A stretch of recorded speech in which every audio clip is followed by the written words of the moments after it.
Behavioral Health Integrations podcast strives to inspire the next generation of mental health and addiction specialists. Our aim is to continue to raise awareness and encourage collaboration in the mental health and addiction industry so that it will continue to thrive. There are numerous approaches to treating mental health and substance abuse issues. On this show, we take pleasure in showcasing the diversity of these approaches used to improve the lives of others. So without further ado, your host, Jacob Menig.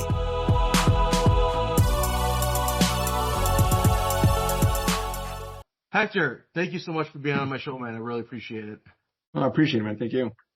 Yeah, if anyone is curious, I actually, I know of Hector through the VRP program, so Veterans Resilience Project, which I actually just found out not too long ago. I mean, I'm a VRP therapist now. I did the training, but I found the program through the Facebook page, Minnesota Veterans. I don't know if you're aware of that page or the. Sure. Yeah. So people were talking about it there. Yeah. So. Okay. Actually, I think her name's Ashley. Olson? Yeah. She actually contacted me because, I had no idea about this program and everything, and obviously you're part of it, so that's awesome. Mm-hmm. Yeah. No, a really good program. I remember when Elaine Wynn was starting it, and I got to be on her advisory committee. So watching it from, basically start from a passion with her and her husband to now what it is, which is an excellent program, run really well. And I just, again, fell in love with the whole EMDR concept. I never thought there was anything like this in the world. Yeah, what right. You all are doing here.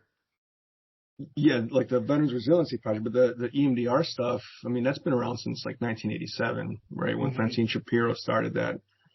And that's a whole decade before the ACEs study. And it just basically, it's hey, look, if these things happen to you during childhood, this might happen to you during adulthood. Oh yeah, we've been doing that for 10 years now. Thanks. So, yeah. So going back now, just for your humble beginnings, you were born in the United States, right? If I'm correct, you were born somewhere. Correct. I was born in Guatemala, and my family originally came over because of Civil War tensions. And then we went back, or we tried going back for a little bit when I was, I think, around 4. And it was really quick return back to the United States because it was obvious that things weren't working out. My uncle had been killed by Guatemalan soldiers. He was a spy for the guerrilla forces. My father was good friends with my uncle. And my mother's whole family was for the indigenous people, anti-U.S. So my father got blacklisted and across the border they came and realized that it's going to be in the United States where our future is going to be for the safety of the kids, myself. My brother had already been born in Chicago. So, yeah, it was a harsh way to leave for my parents and I guess. I don't remember it, of course, but yeah.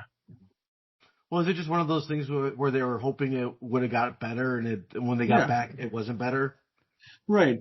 Both sides of my family were and still are pretty politically affiliated. I mean, they really have nationalism and Guatemala is a beautiful, beautiful country with really amazing people. But the government was such that, and is such now that it's just too corrupt and it's going to continue. And then it becomes more like a neighborhood squabble. Well, you said this about me and your family is this, and now we're going to come after your brother. And it's still that way in Guatemala, which it's kind of sad because it's so beautiful. So my geography's horrible, but is it close by Venezuela? Yeah. So no. It's the United States, then Mexico or Mexico, and then right underneath Mexico is Guatemala, and then Belize is right next to it. So okay. Yeah, so we're separated by Mexico. Okay, gotcha. No, just because I had a client, again, not bringing HIPAA, they were from Venezuela, and they're just telling me the horrible things that are going on down there. Well, and then everybody in Central and South America has watched what's happened in Venezuela for decades, and it's like, man, that's what you they said. gotta get rid of that. That's yeah. what they, yeah. Like, yeah, everything south of the United States has been like, they got to remove these people. This is terrible. Yeah. Yeah, absolutely. So Chicago is where you would say you spent most of your childhood and Yep. early to late teens? Yeah. Chicago up until I was a North Sider, so go Cubbies. And Okay. and Yeah, then you guys take it seriously over there. There's North Side, South Side, and yeah, but yeah, when you got two like winning teams, and then it goes way back. And the North Side and South Side are two definitely different towns. So yeah, so when you got your own team and you got Wrigleyville versus wherever it is that the Sox play, Comiskey Park, Yep. but it is a big deal. So there'd be days when my school would be like, "We're gonna go watch the Sox play," and then I would just ditch school because I'm like, "No, I'm not." That's awesome. Yeah. Oh. Yeah, but then high school I went to a suburb of Chicago because the gangs got really big, and my mother was, starting to see that I was fighting a lot more, and it was more about like just I wanted to participate in things that other neighborhood kids are doing. So you want to be part of a team or a group of people in a way? Like back then? Yeah. Yeah, it was more of if you didn't belong to something, then you were what's considered, it's the dumbest term, but it's an anybody killer. So a neutral. And so gangs, all the gangs hated you. But the truth was I'm too pale, so I'm considered white Latino, to be Latino in a Latino gang, and I was too Latino to be in a white gang. And so I was stuck in the middle of all of it and getting in a lot of fights. And finally my mom was like, "We need to get out of here," and took us to Addison, which was from Chicago to Addison. That was a culture shock because like you could spit on a sidewalk in Addison, traffic will come to a complete halt. Wow. So wait, was Addison just more suburban-ish? It was way suburban. There was no public transportation. All the kids drove around in IROC Z28s and Morrissey Cavaricis. Sure, of course, of course. And I was like used to taking public transportation, so. So let me ask you something. A lot of families, and again, no disrespect to your family, my family tried doing the same thing. Is it really that much better? I feel like every city has their issues. Oh yeah, their problems. Every city. I think the thing that was different about Addison from Chicago was, well, first of all, there were sports and there were activities, extracurricular activities, and you can ride your bike down the street and not worry about what neighborhood you just crossed into or who's like, dealing dope on the corner, right? The police presence was different in that like Chicago PD was everywhere, but they were focusing on the big stuff. Well, in Addison, they could focus on the little stuff. And, so that ended up being a really great shift. I mean, I got to wrestle and that was a big deal for me. That helped me, stay focused. So sports were great. Yeah. You actually enlisted right in the Army at a very young age. 17. I had just turned 17. Wow. I was talking to the recruiter since I turned 16. And I remember walking into the recruiter's office. I already had the Ranger Creed memorized. And I said, I'd like to become a Ranger. And this Ranger recruiter stands up and he goes, "Who the F are you?" And I'm like, my name is Hector, sir. I ain't no sir. Get over here. And we start talking and he's like, you just turned 16? Man, I can't even talk to you yet. I'm like, well, then can I at least do the workouts? Can I come around? Yeah. And then he goes, "You're serious?" And I said, "I'm a wrestler and I'm a champion." And then he's like, "Yeah, man. All right. Well, for the next year, he mentored me and, I did all the, physical training with them. And then my 17th birthday was coming around.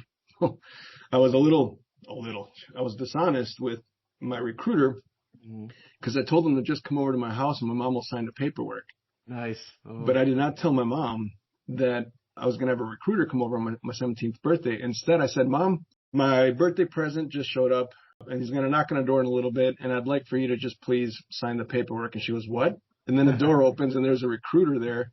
And she goes, and she just broke down in tears and walked away to the bedroom. And the sergeant looked at me and goes, "You set me up." Wow. But she eventually signed. It was birthday's January 28th and she signed February 6th. So broke her down. Yeah. And then I left for basic training between my junior and senior year. So. Can I ask you, was there anything like, I don't know, early in your life that inspired you to be in the military, like a moment or a time, or what motivated you to do that? That's a great question. I really just always wanted to be in the military. I've always thought back to like, when was it? But honestly, it was in there. I mean, my grandmother bought me my first camouflage t-shirt when I was like 4. Nice. And it was only because I was already interested. Whenever I find money on the ground, I would take it to the military surplus store and put it in my credit account. Nice.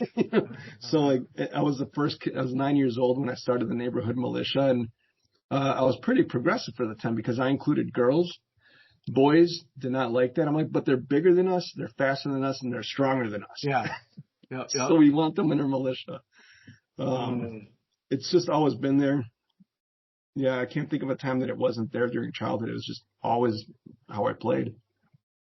So I'm getting better when it comes to like some military knowledge, but obviously, where I feel like most branches, you take a test or an assessment or whatever, and they determine by your score where you're going into that branch. So you're Army. So did you have to take a test to determine what you wanted to do?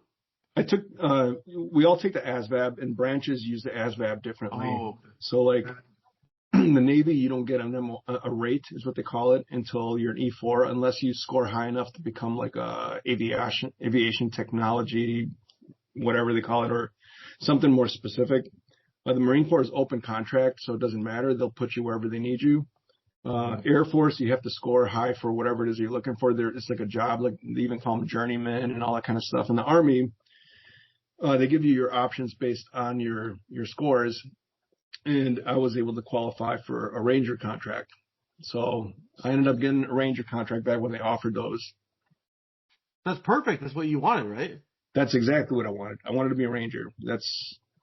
I knew a lot about the Ranger history before I even, way before I even, I mean, I've read story, like my mother just gave me a box a couple of years ago of everything that I wrote when I was little in school. And it was all about Ranger Rider. Wow, nice. And Ranger Rider did this, and Ranger Rider did that. So, yeah. That's awesome. Now, that's so cool where you got what you wanted to be, or you got to be a Ranger. And I'm sure even prior to joining the Army, you had this mindset of what a Ranger would be like, or what it's going to be like.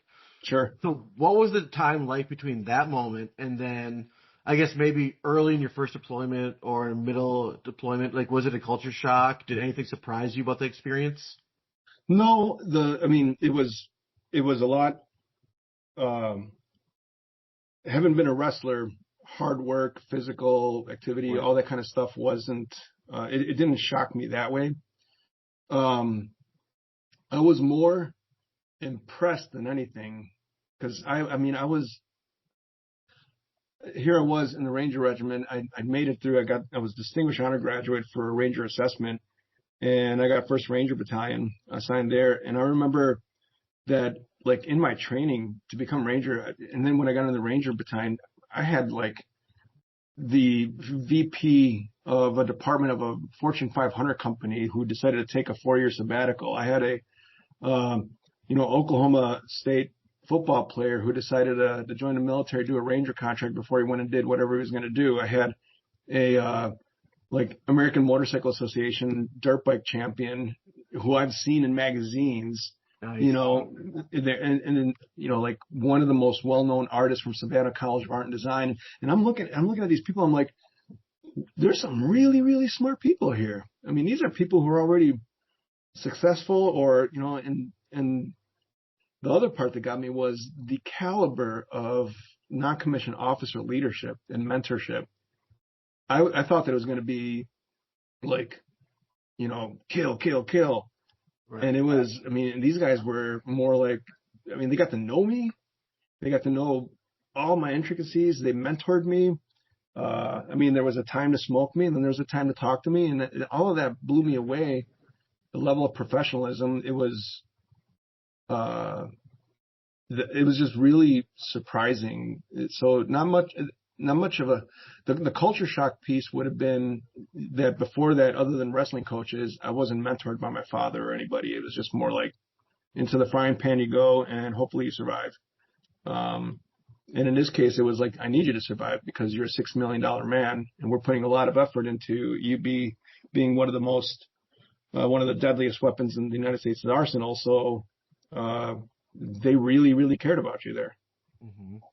That's awesome. That's great to hear. And I definitely want to chime in on the wrestling. When you said wrestling, I'm like, yes, I mean, I only wrestled for 1 year in high school, but all the characteristics and like you said about wrestling, I totally resonate with him. That totally makes sense.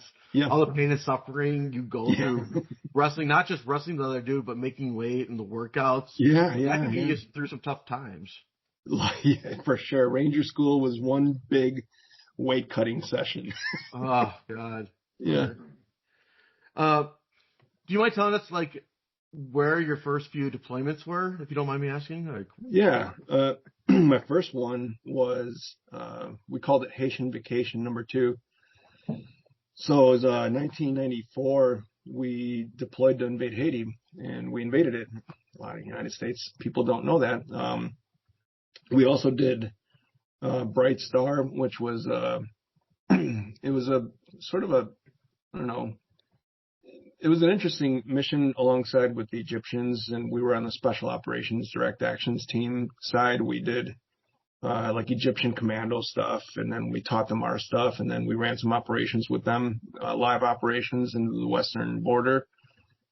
Did some deployments into Africa, not just the Egypt stuff, but like the DRC. I can't remember the dude's name that's still being hunted. Like he went to Uganda and recently went back. Can you help us out? What does DRC mean? Sorry. Oh, Democratic Republic of Congo. Okay. Yeah, thank you. Yeah. Did some Colombian operations for the DEA. One Nicaragua operation. We did some stuff outside of the Ranger Regiment. I did stuff in the Black Sea region. So the Kosovo stuff, the Bosnia stuff, Albania, Macedonia. Yeah. And that pretty much covers it. And then, of course, Iraq and Afghanistan after I got done with all that stuff. And again, how many Rangers are in a platoon or in a group when they go on a particular mission? What's the average amount?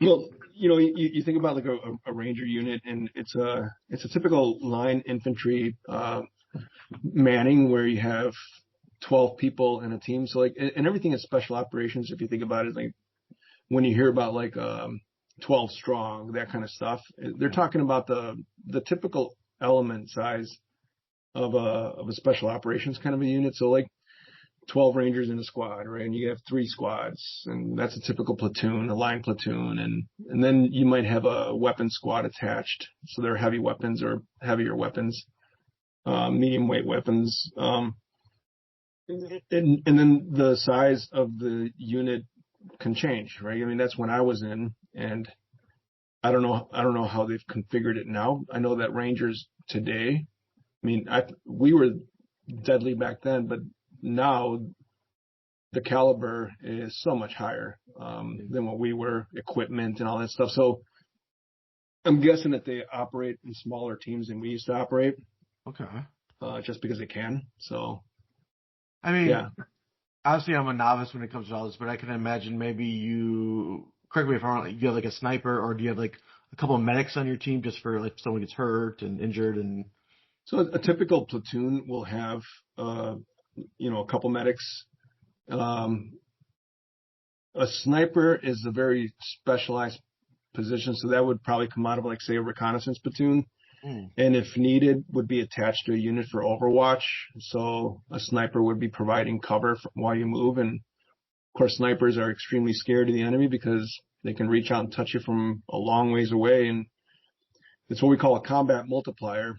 When you have a sniper, then you could do things that you wouldn't be able to do otherwise. But yeah, in a typical platoon, in a typical Ranger platoon, it's infantrymen, maybe one communications individual per squad and maybe a medic per squad.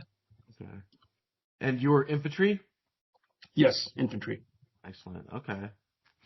Yeah, and again, I can only imagine how close you were all together, the trust and love and respect you've needed to have with one another, to have each other's back in these missions. I can't imagine the bond you have with them.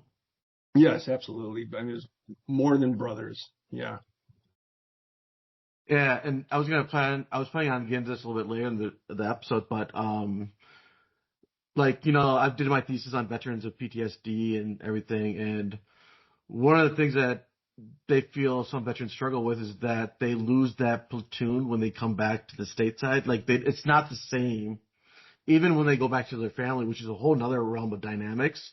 Yeah. But there's nothing like a platoon, the experiences you've had with those gentlemen and those individuals. No, it was one of the. So my brother hasn't really spoken to me since 2004, right? And supposedly it's a statement that I made that I said, I'm like, these people are more my brother than my own brother is. Oh, okay. And maybe it wasn't really spoken out of pocket. That's not how I intended it, but it was hurtful, right? Because I mean, my brother and I were close, but it was hurtful enough that it hurt the relationship. But the truth is that it hurt more to lose my buddies, right? Like, as you said, coming back stateside and now becoming part of the civilian world, that was the biggest culture shock. But I didn't have somebody to my left and right. I didn't, even the stupid little things like getting up in the morning and your buddy's getting off the top rack and steps on you, just dumb little things where you're like, there's no one there that knows how I smell if I'm eating something bad. Would you consider yourselves a tribe in some way? It's tribe. Well, definitely, yeah. There's no other bond like it that I've ever had. And even now, if a ranger, posted, say, on Facebook, hey man, I got to take a knee.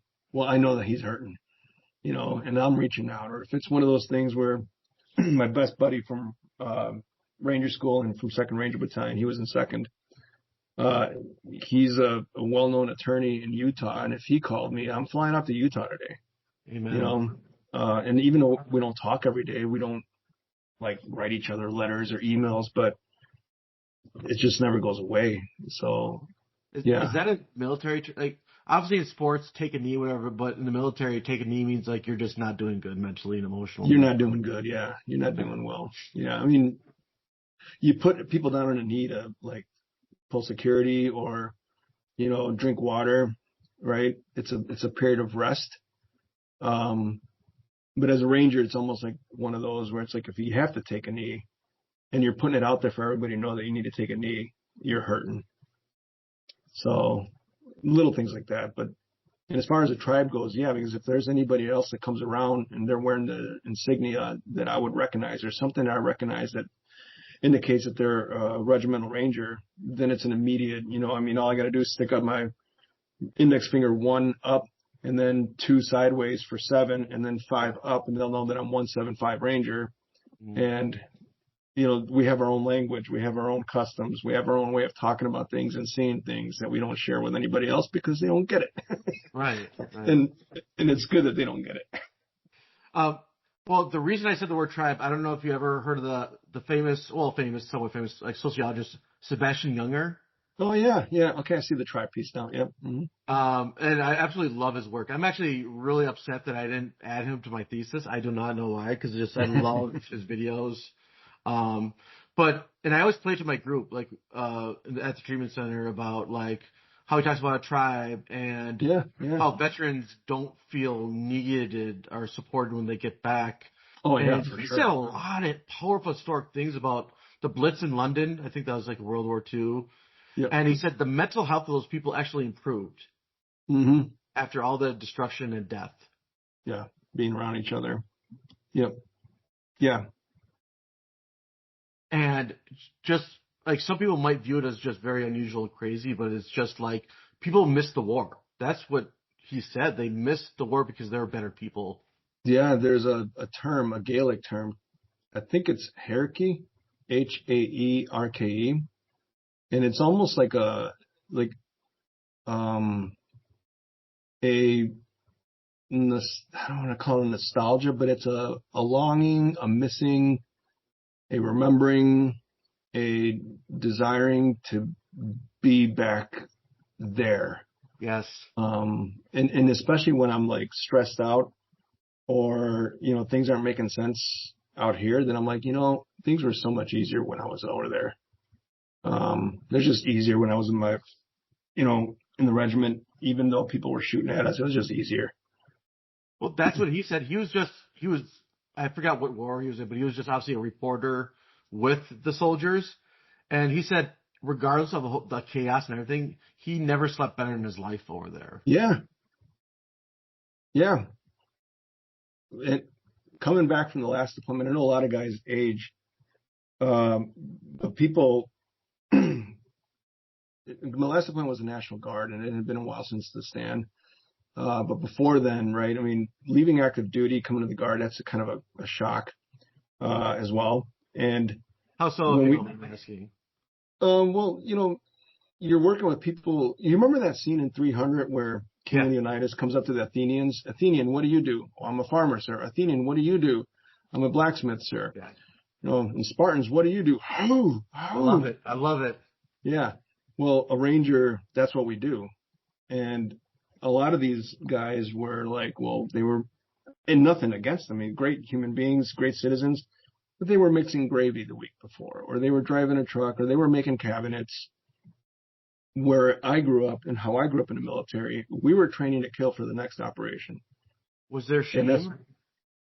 Shame for me? No. Okay. But I just saw us as different parts of a bigger culture. Okay. And yeah, that makes sense, but it was when we deployed, I was calm, and people said that I looked like I got younger when I came back. Oh, okay. And I'm like, well, yeah, because things made sense over there. I know how to do that. Yeah. I do that all day. I'm wondering, and I had the number, but maybe you could correct me. Overall, how many deployments did you do in your career? So 13 deployments that involved combat. And now the newer guys tell me that some of them would be called TDYs, and then some of them are called deployments, and it depends on the length. But it was 13. TDYs? What's that? Sorry, temporary. I'm a novice. Yeah. Temporary duty. Okay. Yeah, and so that makes sense because some of them were like 45 days long, or maybe I'm trying to think of the longest one. Longest one within the Ranger Regiment was probably a few months, maybe, and then the longest ones, conventional forces, were a year long each. Right, so those would be deployments. 6 months, I guess, is considered a deployment, and then all the other ones are TDYs, because 6 months is a traditional tour of duty.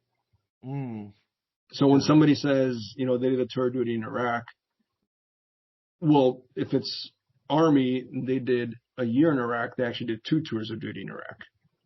So. Okay. And throughout your time, you would do a tour and you'd come back to your family and your kids. And I don't know when you first got married and had kids. Was it like during your first deployment? Yeah. Or? So this is pretty, I guess, typical of having been in specialized units where you don't know when you're going to leave and come back. But so I'm married 4 times. The first 3, they didn't work out. The first one was definitely somebody that was attracted to the lifestyle of a ranger, but I was never home and didn't have kids with her. Then I had kids with the second one. I had 1 kid, but also that's when I had my PTSD stuff starting to rear its ugly head. Okay. And then the third one was just, another one of those where it was,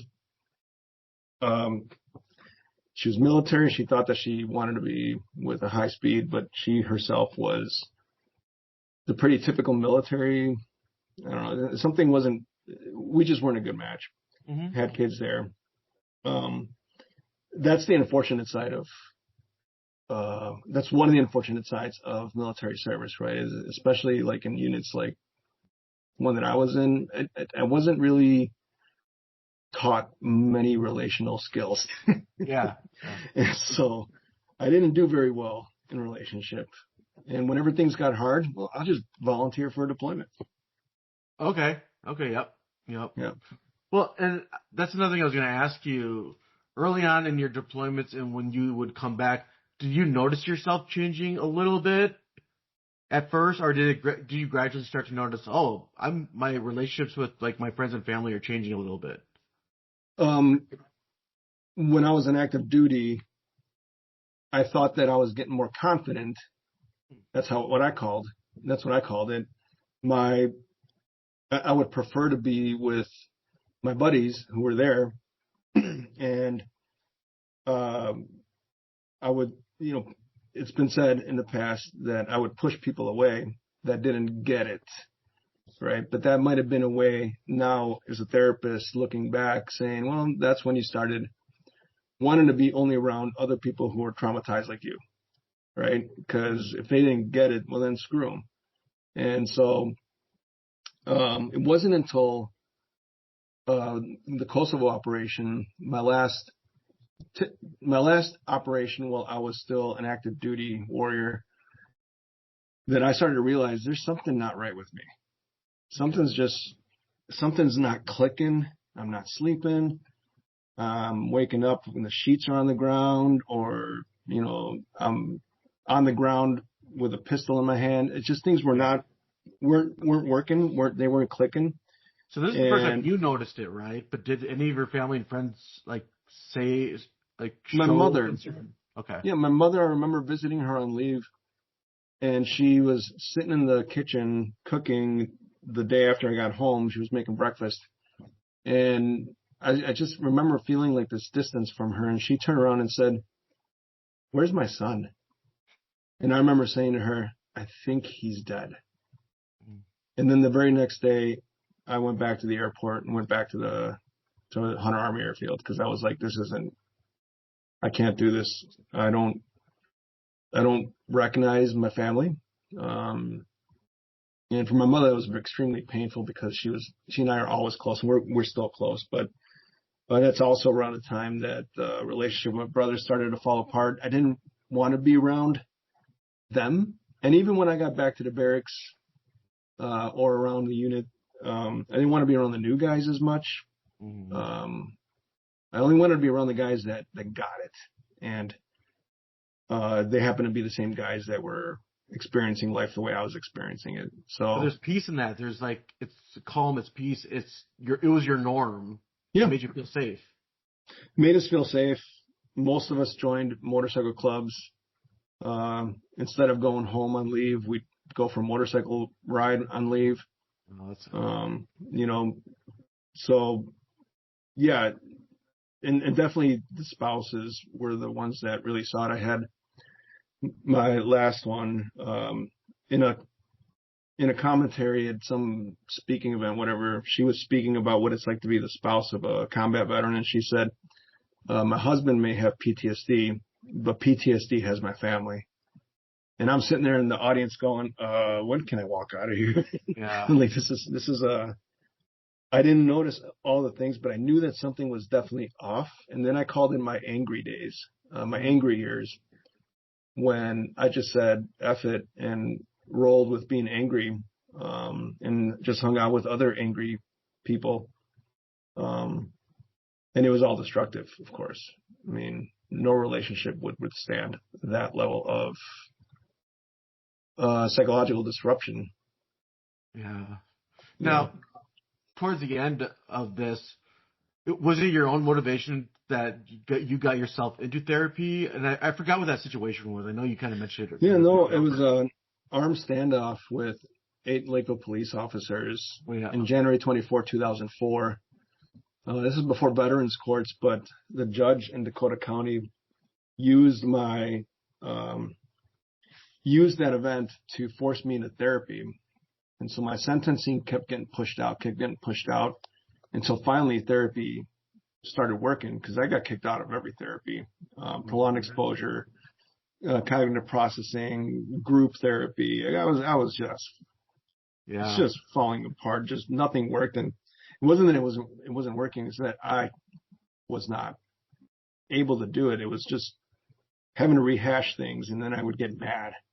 And then a year later, right around the 22nd of January of 2005, at sentencing, I was able to tell the judge the therapy worked, sir, and I'm ready to do my prison time. To which he dropped all the felonies and dropped anything that would keep me from serving in the military. So, but yeah, no, I was court ordered to therapy. I did not want to go to therapy. I thought that therapy was for the weak, and then that would mean that I was weak.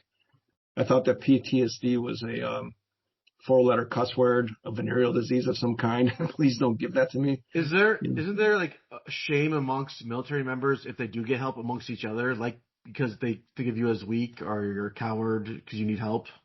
That's how it was. I don't know about the word. I don't know about coward, but definitely like weak, man. Hey, man, you're broken. What's going on with you? And then people would say it's bad juju. I don't want to deal with it, and you're kind of shunned. And the military did shun me during that process of a year. Nobody would talk to me. Wow. It was a rough year, and I don't know what the reasoning was for not talking to me, but it was a rough year. I can't imagine. I just can't. No. Yeah. But would you say like this, your experiences like made you who you are right now? It strengthened you. Yeah. Yeah. One of the people that visited me was a chaplain, and he visited me in jail, and I knew him from active duty. And I remember, I was falling apart, or maybe it wasn't in the jail that I visited him. It was something like that. Those days are a little bit blurry, but he said to me that, Ranger, you could only lead as far as you've gone. And once you find your way out of here, you got to go back and get others out. And it was my attorney in jail who asked me if I needed help or if I was a criminal, because he needed to know how to defend me. Because if I'm a criminal, it's one thing. If I needed help, it's a different thing. And after numerous times of telling him that I'm not a criminal, he's like, well, then what is it, Hector? And then I finally broke down and said, I need help. I need a lot of help. I've needed help for a long time. And it was a therapist that in his office, he knew that I was suicidal. I didn't say it, but I was probably like, just, it was coming out of me.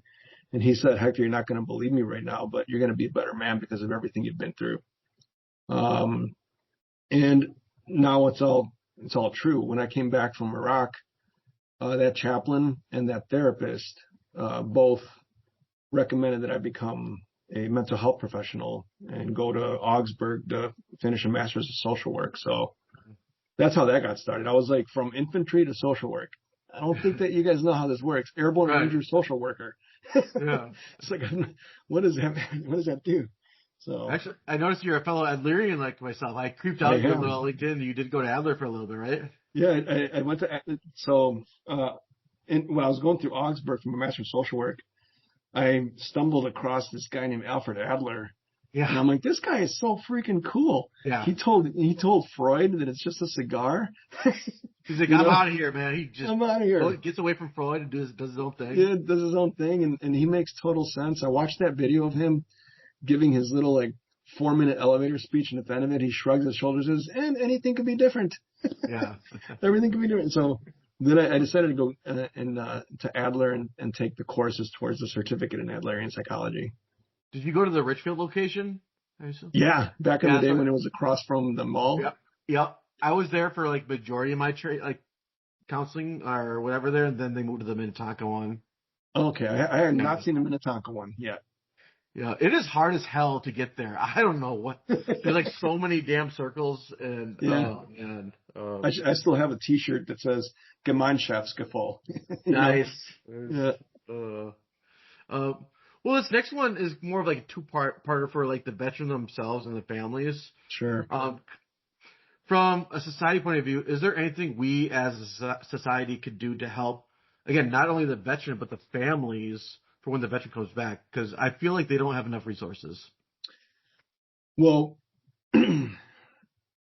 yes and no. I mean, there are tons of resources, but plugging into it is the difficult part because you don't know where to start sometimes.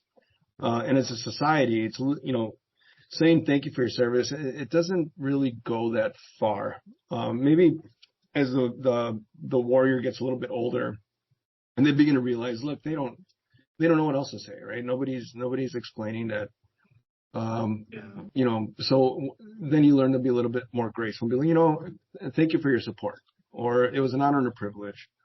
But it's understanding that this family, society was not always supportive of veterans, and I think of the Vietnam era when those guys came back. Yeah, I'm sure they would have loved. Not saying anything bad about what you said. Yep. To feel they like would have loved just that little thing instead of getting spit on and sworn at, and the horrendous stories I've heard. Like, yeah, and then that was also because society believed that the soldier was responsible for the decisions that had to be made.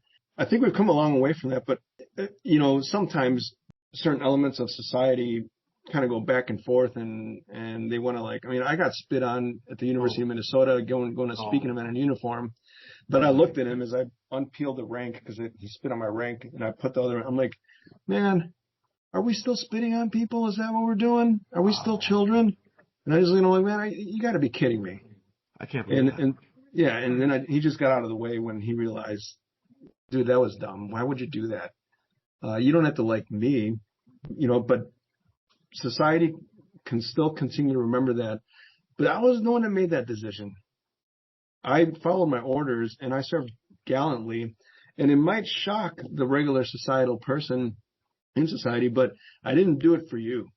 I did it for my brother to my left and my right. I'm so if you could give me a little bit of a break, because while you were drinking your Starbucks latte complaining that they put an extra shot in it when you didn't want it, I was out there in the desert, right? So give me a break, right? And maybe if I'm not doing well in public because I'm taking too long in a line because it's hard for me to make a decision, and you recognize that there's something about me that might say veteran, calm down. You don't know what I've been through, right? Or what I'm even going through. I mean, going to Burger King was like overwhelming just to go get a burger, knowing that I might have to be in a line and with people behind me. So if I'm acting a little bit weird, but you notice that something about me says veteran, be calm. Say, hey, we got your back. You're back now. We got your back now. I got your six, right? I got your six. That's what we say. I got your six. So, I mean, if I heard that from a civilian, I got your six, I'd be like, whoa, that's, my language? Yeah. Yeah, but that's a huge one. I got your six. I don't know what you've been through.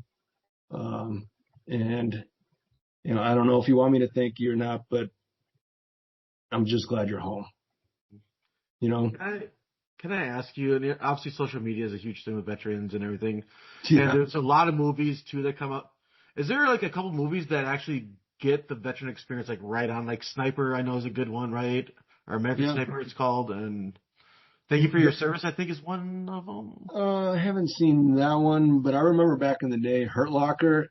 Other than there's no EOD guy that I know in the Range Regiment, and you're not going to go out there and visit somebody's house in the middle of the night by yourself. Yeah.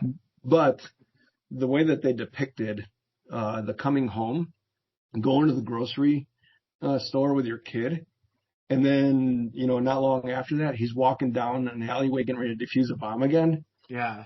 That is a good movie. The Samuel L. Jackson one, I can't remember the one where he was a doctor. I can't remember that one, but Samuel L. Jackson was in a movie, and it depicted multiple veterans coming home. Samuel L. Jackson was a surgeon at a medical hospital in the field. He came back and what he went through. There was another guy who came back with his buddies from his platoon, and one guy becomes addicted. Another guy goes back to a life of crime. And another guy is doing really well, and he's trying to check in on everybody. And it was one of those movies where it didn't necessarily have a good ending, and the whole point was it doesn't necessarily have a good ending. Yeah. So there's obviously therapists like me who really want to work. Like I have family members who are veterans. My grandfather was a Korean. Do you call them tank drivers, or is there a different term to call tank drivers? That's what his. No, yeah, he was a tanker. Yeah. Okay.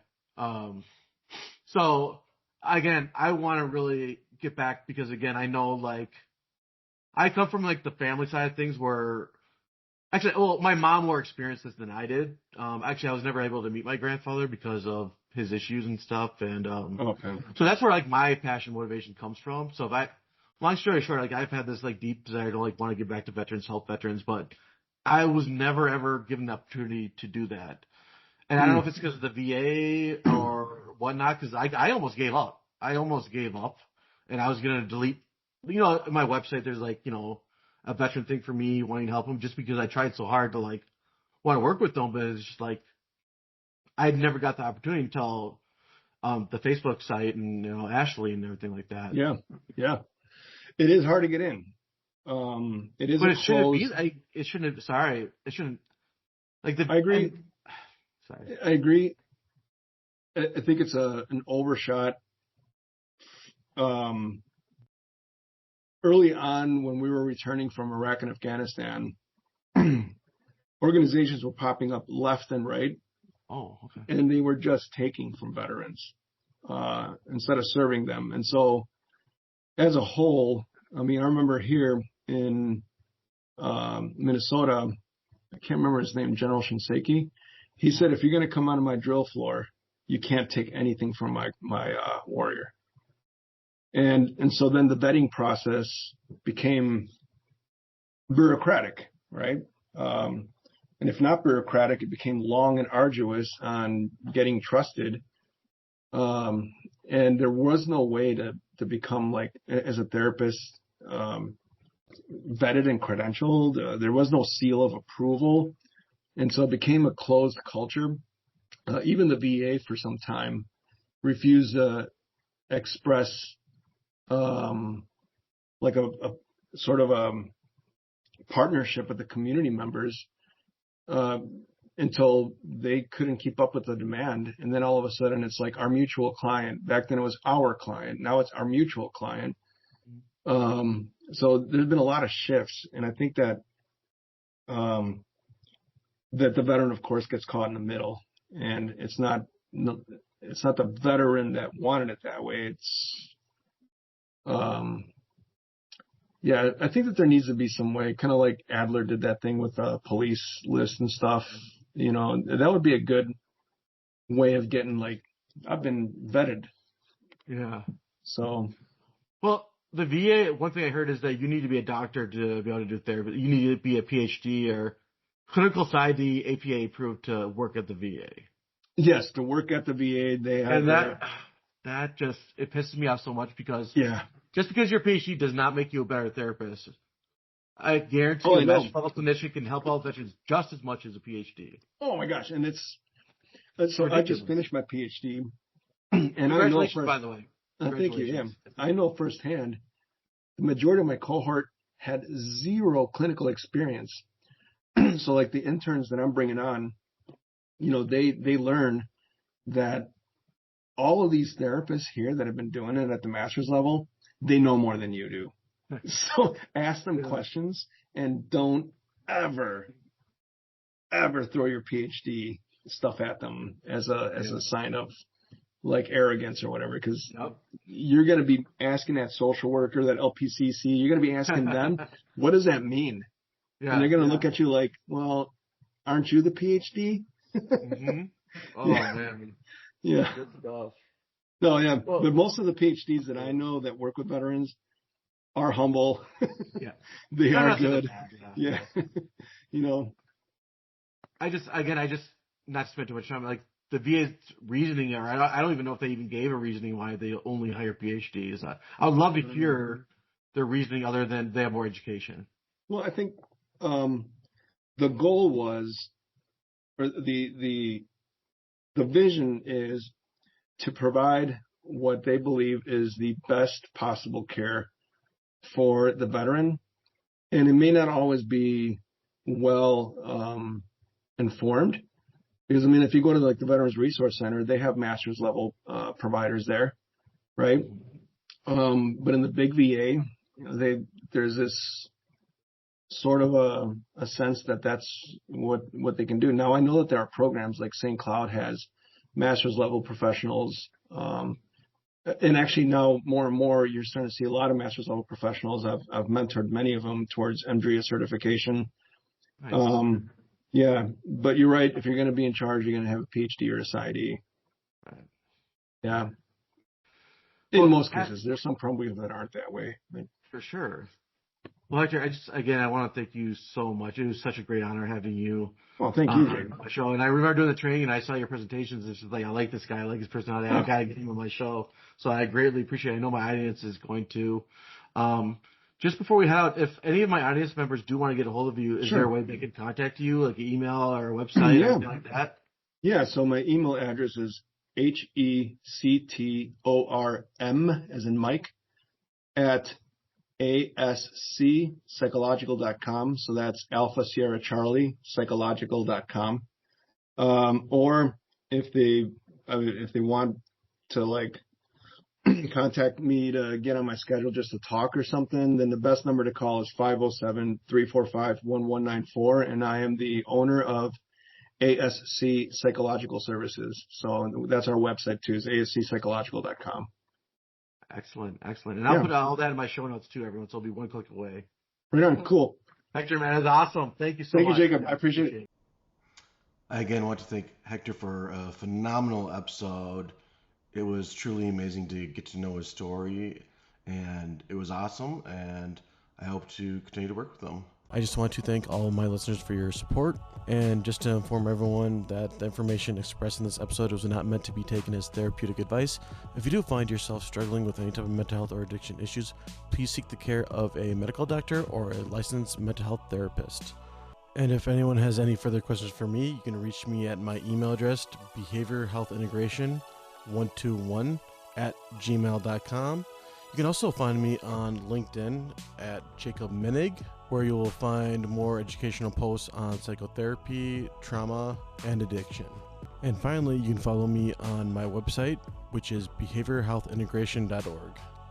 I also want to inform everyone that there is a great new device out there called Calmigo. It's a breathing device meant to control and manage your breathing rates and the depth of your breathing as you inhale and exhale to, again, help relieve any type of anxiety and stress-like symptoms. And if you do put the BHI podcast into the promo code, you get $30 off this amazing device. It is a once-in-a-lifetime deal, and you will not be disappointed. All right, everyone, until next time, have a good day. Bye.